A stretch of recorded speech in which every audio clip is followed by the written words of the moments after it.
মুনাফার জন্য ব্যবসা হবে, এটা একটা ভুল থিওরিতে এসে গেছে। এই যে কারণে আমরা সমস্ত গন্ডগোল, পৃথিবীতে যে গন্ডগোল লাগিয়েছি তার মূল কারণটা হলো মুনাফা। এই মুনাফার কারণেই আমাদের সমস্ত লন্ডভন্ড হয়ে যাচ্ছে। কাজে আমাদের প্রকৃত মানব প্রকৃতিটা কি সেটা বুঝতে হবে। আমরা বলছি যে it's driven by self interest. ইকোনমিক্সের ভাষ্য হলো মানুষ সম্বন্ধে হিউম্যান বিংস আর ড্রিভেন বাই সেলফ ইন্টারেস্ট। স্বার্থের পেছনে সে দৌড়ে।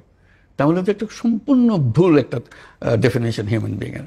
আমাদের যে আসল হবে, he is driven by self interest, he is driven also by collective interest. আমার একটা কালেকটিভ ইন্টারেস্ট আছে। আমি পানির ব্যবস্থাটা আমি করব, আমি স্বাস্থ্যের ব্যবস্থাটা করব, এটা আমার কালেকটিভ ইন্টারেস্ট। আমার লাভ হবে, তোমার লাভ হবে, এটা আমি ছাড়বো না। এটা আমরা করি, কিন্তু আমরা করি কিভাবে? এটা দিয়ে ডোনার দিয়ে, দান খয়রাত দিয়ে। আমি যে দান খয়রাত ব্যবসার মাধ্যমে এটা করা যাবে। তফাৎটা হবে একটা ব্যবসাতে আমি মুনাফা করবেন, আরেকটা ব্যবসাতে আমি 1 পয়সা মুনাফা করবেন, সেটা মাত্র। আমি এভাবে বলি, making money is a happiness. আমাদের তার সঙ্গে আরেকটা কথা, making other people happy is a super happiness. Making money is a happiness, making other people happy is a super happiness. তখন বলে যে না, এটা তো আমরা দেখি না। আপনি মুখে মুখে বলি, আমাদের দেখেন না, এই জন্য করেন নাই তো কোনোদিন। করলে বুঝতে পারবেন। আমি করেছি, আমি ওটা বুঝি। আমি এটা ছাড়া আর কিছু বুঝি না, কারণ আমার এত আনন্দ লাগে এটা করে। এবং শুধু ব্যবসা ক্ষেত্রে না, এটা এই ব্যবসা ক্ষেত্র ছাড়িয়ে অন্যান্য বহু জিনিসে ছড়িয়ে গেছে। এই যে স্পোর্টসে যে শক্তি, স্পোর্টসের শক্তি আপনি শুধু টাকা বানানোর জন্য দেখতেছেন, এই শক্তি মানুষের কল্যাণের জন্যও করতে পারেন।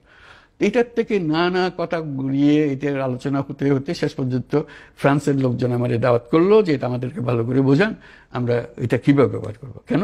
আমরা এখানে অলিম্পিক করতে চাই। 2024-এ যে অলিম্পিক হবে তার জন্য আমরা একজন প্রার্থী, প্যারিস একটা প্রার্থী শহর। আপনার কথা যদি আমাদেরকে কনভিন্স করতে পারেন, তাহলে আমরা এই অলিম্পিকটা সোশ্যাল বিজনেস অলিম্পিক করবো আপনার কথা অনুসারে। বহু আলোচনা হলো, বহু বিতর্ক হলো, হওয়ার পরে তারা সিদ্ধান্ত নিল যে তারা সোশ্যাল বিজনেস অলিম্পিকে করবে, এটাই তাদের। আমি, প্রেসিডেন্ট ম্যাক্রন, অ্যান হিডালগো প্যারিসের মেয়র, আমাদের 3 জনের একটা টিম করা হলো। আমরা গিয়ে অলিম্পিক কমিটির কাছে এটা পেশ করব, বুঝাবো তাদেরকে জিনিসটা। আমরা তাদের পেশ করলাম। আরেকটা ক্যান্ডিডেট ছিল লস অ্যাঞ্জেলেস, তারা আসলো, তারা তাদেরটা পেশ করলো। অলিম্পিক কমিটি প্যারিসকে সিলেক্ট করলো।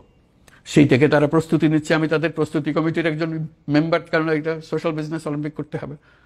কোথায় সোশ্যাল বিজনেস করতেছি গ্রামের মধ্যে, স্বাস্থ্য সেবা, এবার হঠাৎ করে অলিম্পিকের মধ্যে চলে গেলাম। অদ্ভুত লাগলো, মানুষ এত আগ্রহ করতেছে। এটা কেউ মুচকি হাসতেছে না, পেছনে গিয়ে মুচকি হাসে যে কি পাগল একটা নিয়ে আসছে। সবাই পাগল হয়ে গেছে এটা করার জন্য। এখন এই জুলাই মাসে এটা হবে অলিম্পিক, সোশ্যাল বিজনেস অলিম্পিক্স।